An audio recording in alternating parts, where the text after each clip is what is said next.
93 days ago, I set up this outdoor mini pond. This is a 110-gallon stock pond that I have outside, and I originally put 10 orange sparkle Medaka rice fish, and now it's time to see how many we end up with. Now, if you look at this, there's a ton of leaves in here. Not only are there a ton of leaves at the top, but at the bottom, there's probably like a 3-inch layer of leaves at the bottom. So there's a lot of tannins in here and a lot of biofilm for all the fish to eat off of. Now, I started this project just to see how many rice fish I can make in one summer, starting with just 10, and we ended up having a lot. Now, I do have a lot of floating plants, but I also have a lot of hornwort in here, as you can see. Now, this pond has probably, after I took out all the hornwort, it filled halfway to 75% of a 5-gallon bucket. So there was a ton. Now, before I can really catch the rice fish, I had to get out all the hornwort, and I did have to get out most of the floating plants just so I can find them. But if you look here, like just one catch, like one scoop, and there's like 10 to 15 in there. A lot of different rice fish. And the hornwort, I kept all the hornwort because I know that there's probably a ton of eggs in there. Now, if you look at this rice fish, I only got one here. Now, these are all juvenile. I'm guessing they're maybe a month or 2 months old at this point.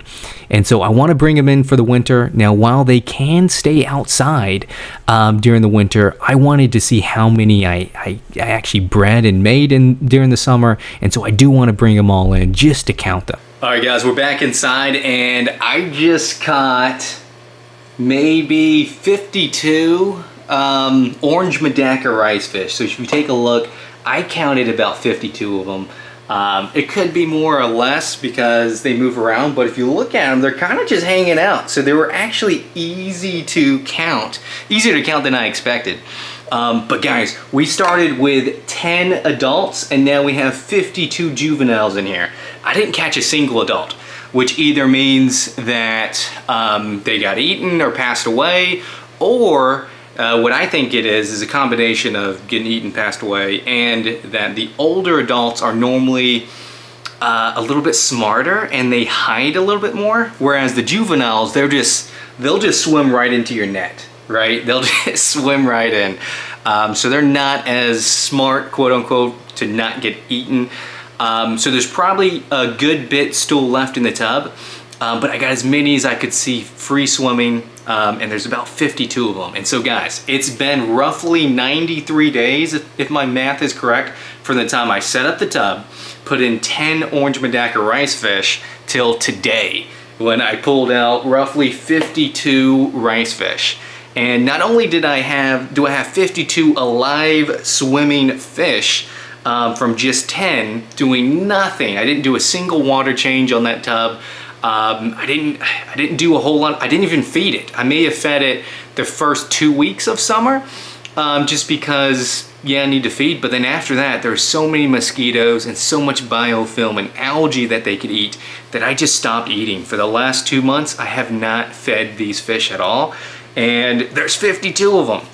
Now, if you guys probably couldn't see in the video when I was taking all the fish out because of the reflection, but there was a ton of tadpoles in there.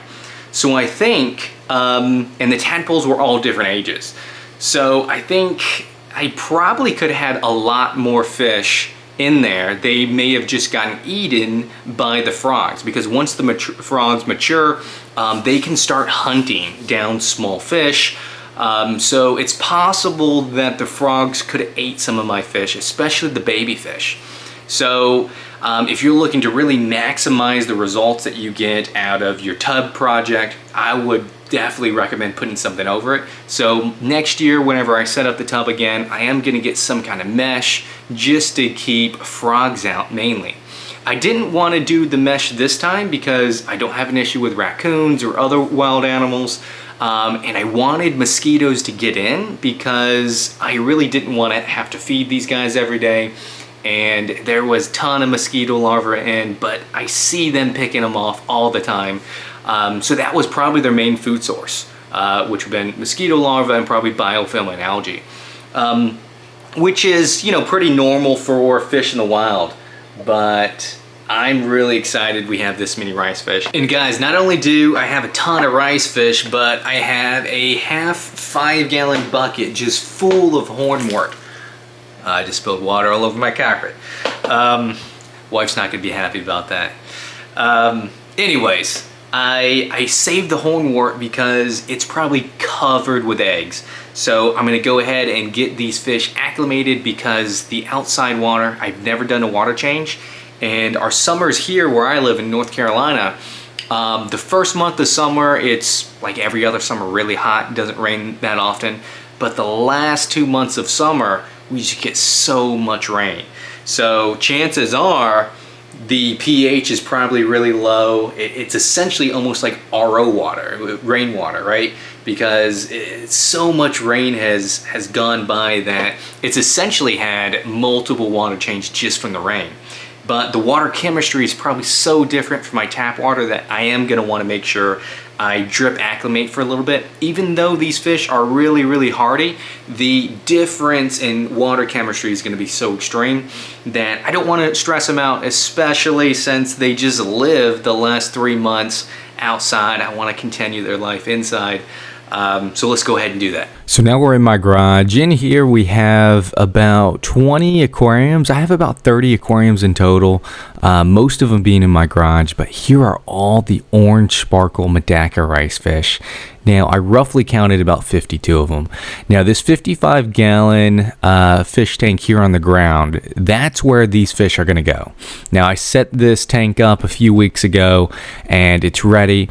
And if you look at the back, I got a makeshift matin filter. All a matin filter is a large sheet of filter sponge with something blowing water through it, whether that's a water pump or an air stone creating that current. But that's essentially what a matin filter is.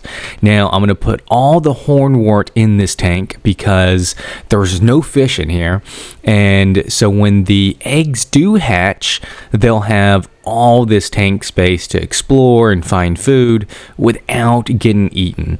And so that's really how I'm going to try to maximize the survival rate of all my fish. Now Harry's coming out of his hiding spot because he saw me, and I think he's hungry for food. But this is my hairy puffer, Harry, and I just set up his tank. I love this fish, my favorite fish in the fish room. But anyways, I wanted to show you guys that. Now we're gonna add the rice fish in as well. I just acclimated them for about 25 minutes, and I'm gonna go ahead and pour them into this tank as well, and they're gonna live with all the babies that do hatch. Now when I poured them in, you can see them, they're kind of stuck in this hornwort. I gave them a few minutes to try to get out of there, but they were kind of stuck in there, so I did up having to take some hornwort out and some fish out, and I moved a few into this 10-gallon just so I can have some in multiple areas, because I do have a good bit of rice fish. Now I added them to this tank because I already have 3 or 4 rice fish in here that are breeding, and so I know the rice fish like this water, and they're already set up for this, and there's no other larger fish that can eat them. Now I'm also going to add the hornwort, some of the hornwort to here, because there was just entirely too much hornwort for that tank. But one thing that I did saw, if you take a look at this fish, this is a female fish, and she's loaded with eggs. And this is kind of how they reproduce. The female will produce a batch of eggs, the male will then try to fertilize it, and then the female will just hold on to it until she finds a good place to kind of put those eggs on, whether they're on the glass or on some type of plant or hardscape, but that's kind of how they do it. And so I also wanted to make sure there's enough hornwort in there that the babies can kind of survive and not get eaten, and I think this will help a ton. All right guys, so that's how you turn 10 rice fish into roughly 50. I'm really excited. I'm probably going to keep about 20, 25 of the rice fish that I have and just continue the orange sparkle line that I have. And the other 30-ish I'm probably going to take to my local fish club and sell. So if you're in the Charlotte area and you're interested in some rice fish, definitely check out the Charlotte Aquarium Club, because I'll be bringing a good bit there. But before we wrap up, I'm really interested to hear what you guys have in your outdoor tubs. What have you been breeding? What was your purpose, right? Really interested to see how that turns out. Leave it in the comment below. And until next time, guys, I'll see you.